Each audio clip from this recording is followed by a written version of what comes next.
मूषक जी, आप उनका पीछा कीजिए और ध्यान रखिए कि वो उसे कहाँ ले जा रहा है। जी प्रभु। मैं खीर ग्रहण करके अति शीघ्र वहाँ पहुँचता हूँ। प्रणाम प्रभु।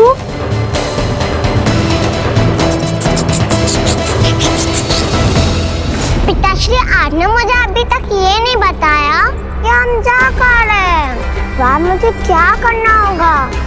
तो चलो, तुम्हें एक कथा सुनाकर बताता हूँ, ध्यान से सुनना।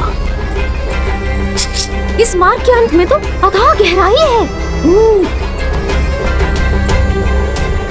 एक महान सम्राट था जो अपने प्रताप से अपना साम्राज्य प्रतिदिन बढ़ाए जा रहा था।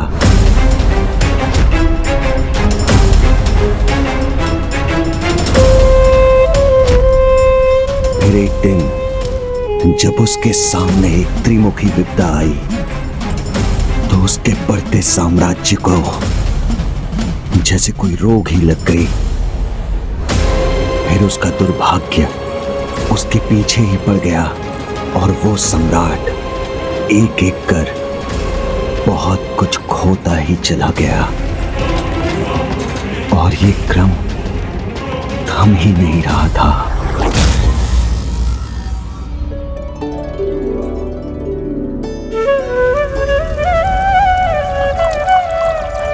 इन्हें तो इतना समय लग रहा है, कहीं मुझे देर ना हो जाए।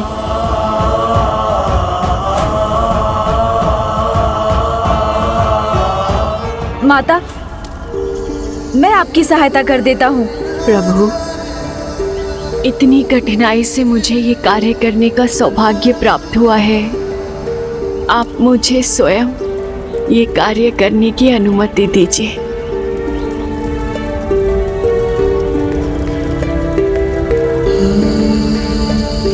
मुझे इस फूल के मुरझाने से पूर्व खीर को समाप्त करके रश्मि प्रभा के पास पहुंचना होगा।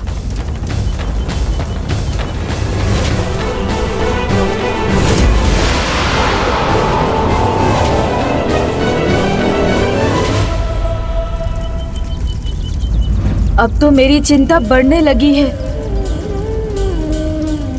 अब मैं करूं तो क्या करूं?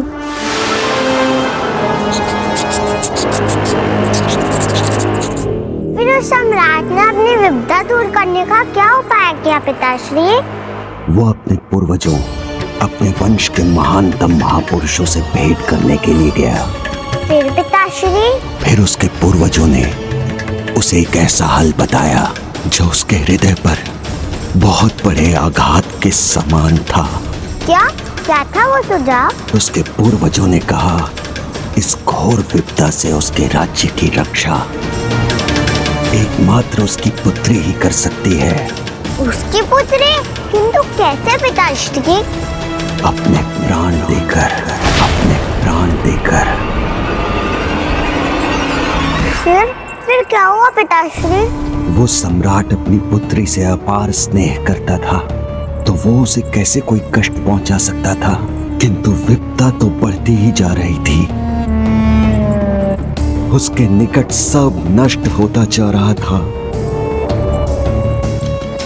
और एक दिन ऐसा आया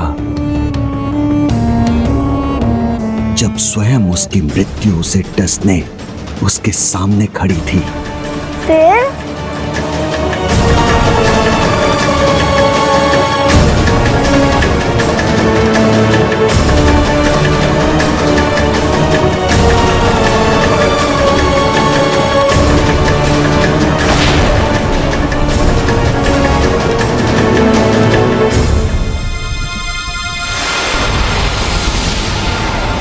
भंडासुर अब जहाँ पहुँचना चाहता था पहुँच चुका है।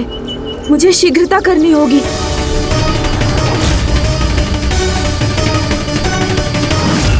बस कुछ ही क्षणों में ये खीर खाकर मैं चला जाऊंगा। रश्मि प्रभा अभी इस उबलते हुए लावा रूपी संकट के बहुत निकट पहुंच चुकी है। प्रभु, आपको शीघ्र आना होगा। बताइए ना पिताश्री, फिर क्या हुआ? वो विपदा जो सम्राट के प्राण हरने आई थी, वो अचानक स्वयं लौट गई। किंतु ये हुआ कैसे? सम्राट भी ये देखकर चकित था। इसका कारण तो उसे भी नहीं पता था, किंतु जब वो ये सुखद समाचार अपनी बेटी तक पहुंचाने के लिए गया तो वहां उसकी पुत्री नहीं, अभी तो उसकी चरण पादुका एक अग्नि कुंड के निकट मिली। अर्थात सम्राट की पुत्री ने अपने सर्वोच्च ताक से उषा उसके राज्य को विनाश के मुख से बचा लिया। ऐसा निस्वार्थ स्नेह था उस बालिका को अपने पिता से। पिताश्री, मैं भी आपसे उतना स्नेह करती हूँ। आपकी विपदा हरने के लिए ही तो मैं अपने प्राण में निचार कर सकती हूँ। मैं अपने प्राण में निचार कर सकती हूँ। मैं अपने प्राण में निचार कर सकती हूँ। प्रभु, आप अति शीघ्र यहाँ आ जाइए। मुझे किसी अनिष्ट के होने का आभास हो रहा है प्रभु।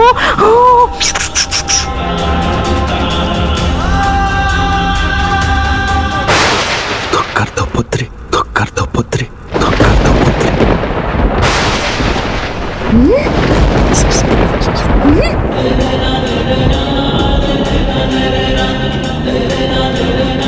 मेरे लिए अपने प्राण में न्यौछावर कर दो, मेरे लिए अपने प्राण में न्यौछावर कर दो।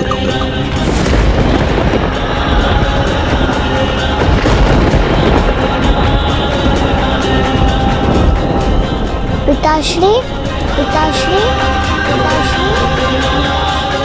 हाँ पुत्री। पिताश्री, आप ये क्या कह रहे हैं? इस युद्ध को रोकने का बस यही एकमात्र उपाय है।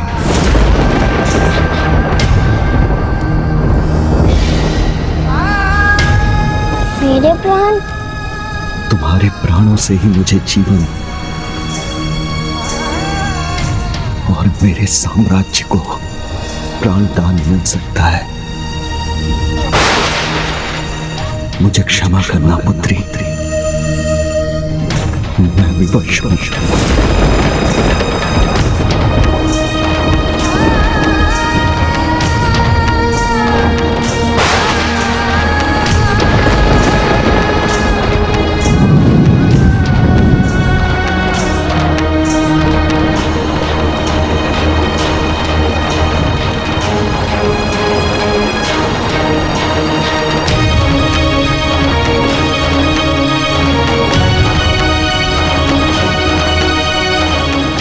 और मेरे लिए तुम्हारा इतना करना तो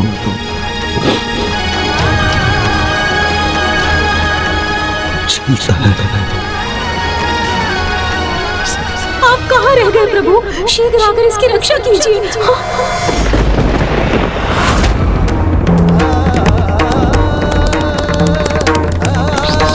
अब अधिक समय नहीं है गणेश जी, अब आपको यहाँ आना ही होगा। अपने प्राण में न्यौछावर कर दो पुत्री। नहीं रश्मि प्रभा, ऐसा कदापि मत करना। गणेश जी के यहाँ आने तक मैं इसका ध्यान बांटकर इस अनर्थ को होने से रोक दूंगा।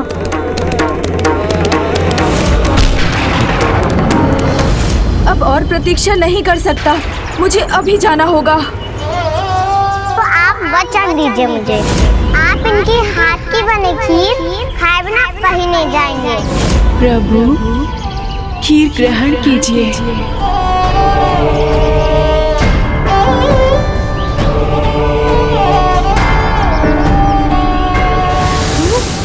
रश्मि प्रभा, मेरा स्वर सुनो रश्मि प्रभा, भंडासुर का कहा मत मानो।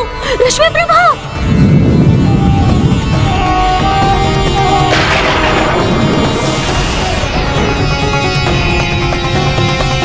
रश्मि प्रभा, रश्मि प्रभा। भंडासुर का मायावी चक्र मेरे स्वर को वहां तक पहुंचने ही नहीं दे रहा है। तुम चाहती हो ना पुत्री कि ये युद्ध शीघ्र समाप्त हो, तो विलंब मत करो, अन्यथा युद्ध भूमि में अनेकों योद्धा अपने प्राण खोएंगे। मेरे प्राणों की भूखी विपदा मेरे सामने मुंह खोले हुए खड़ी हो जाएगी।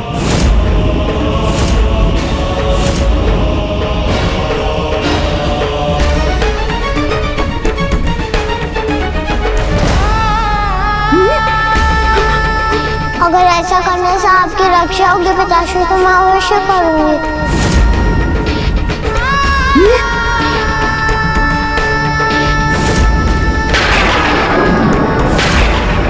ये नन्ही बालिका स्वेच्छा से मेरे लिए इतना बड़ा त्याग करने के लिए तैयार है।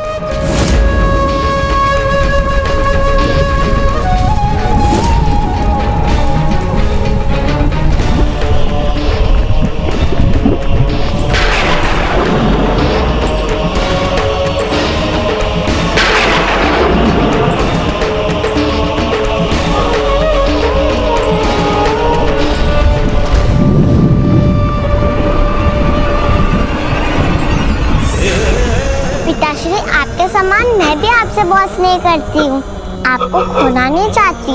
बार बार इसके शब्द मेरे मन में गूंज कर मुझे व्याकुल कर रहे हैं। ये मेरे लिए अपने प्राण तक देने के लिए तैयार है और मैं ये क्या करने जा रहा हूँ।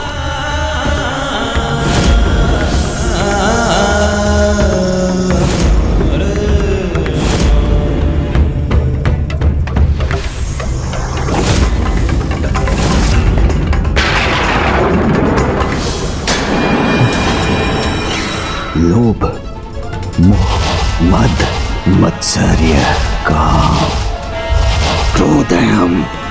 तुम्हारी शक्ति, तुम्हारा बल, ये मूर्खतापूर्ण स्नेह ही है जो तुम्हें दुर्बल बना रहा है। हम जब तक हैं, तुम अपने लक्ष्य से विमुख नहीं हो सकते। तुम कदापि पीछे नहीं हट सकते। आगे बढ़ो, आगे बढ़ो, धकेलो उसे, धकेलो उसे, धकेलो उसे। संकोच मत करो। तुम्हारा मूल स्वभाव कदापि पीछे नहीं बढ़े। क्या धकेलो इसे। आज आगे बढ़ो। आज तक के बाद हमारा मूल स्वभाव संकोच पर मानित है। और धकेलो उसे। स्वभाव कहीं बढ़े क्या लेके जाओ। और धकेलो इसे। आगे बढ़ो, आगे बढ़ो, धकेलो उसे, धकेलो उसे।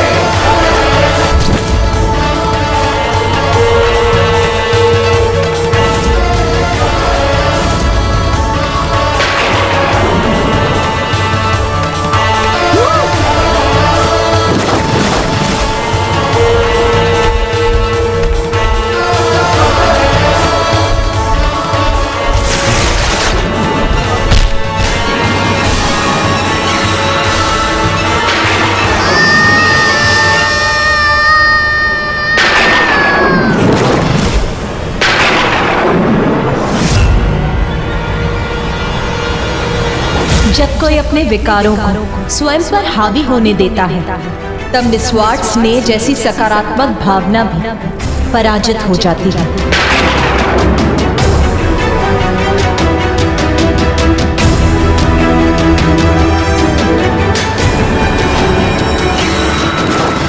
विश्वास नहीं होता, कोई पिता इतना भयंकर महापाप कैसे कर सकता है?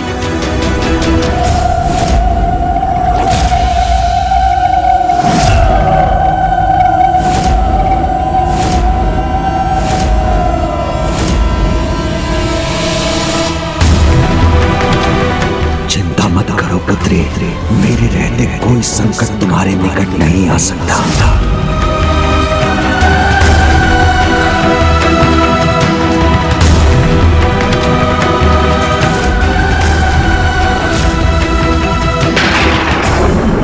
पिता का निस्वार्थ स्नेह, उसका संरक्षण प्रत्येक पुत्री का विश्वास होता है, किंतु अपने स्वार्थ के लिए अपनी पुत्री के उस विश्वास का ऐसा भयंकर हनन कर भंडासुर ने ऐसा अधर्म युक्त कर्म किया है जिससे बालिका रश्मि प्रभा का नहीं, उसने स्वयं अपने महाविनाश का मार्ग खोल लिया है। सर्वनाश होगा भंडासुर का, उसके सिंहासन का, उसके अमरपुर का, उसके समस्त साम्राज्य का। जिसको जीवन की कोमलता पर विश्वास नहीं, वो मेरी दया का पात्र भी नहीं।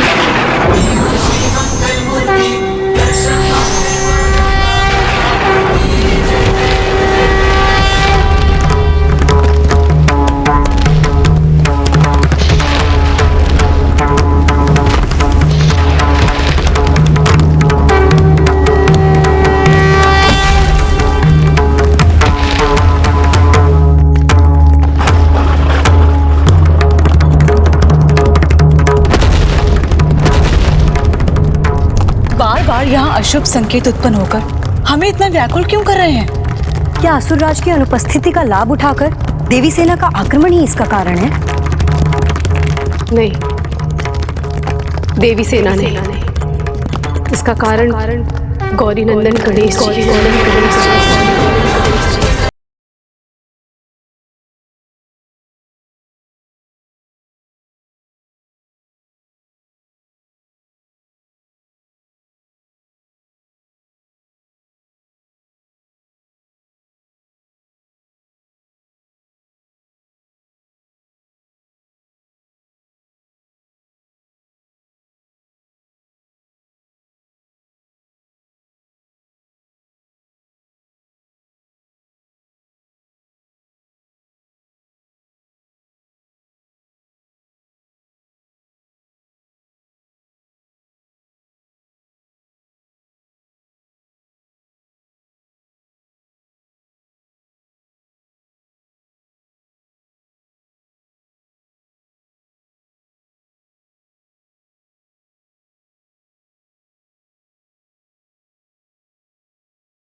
आज अपनी ही पुत्री के विश्वास का अंत कर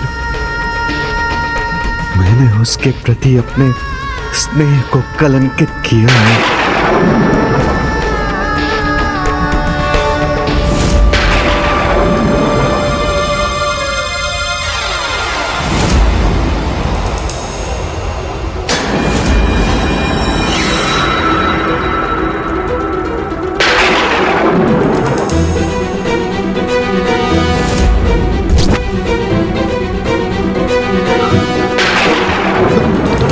मेरा यह हाथ इस प्रकार रंजित होकर मेरे हृदय को अपार दुख सहने पर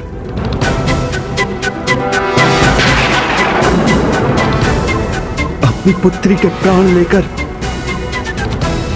इतना सब कुछ खोकर क्या लाभ हुआ मुझे? क्या पाया मैंने?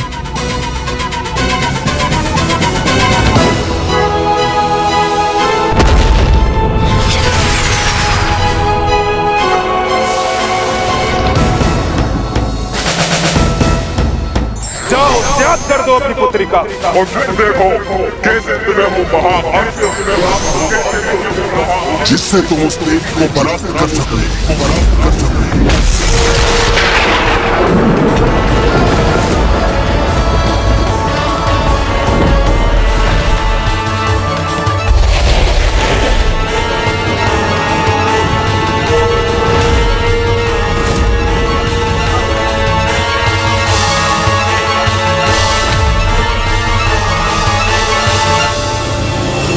भंडासुर, अभी तक तुमने दिव्य शक्ति का मार्मिक रूप ही देखा था। अब उसी शक्ति के विध्वंसक रूप से परिचय करने का समय आ गया है।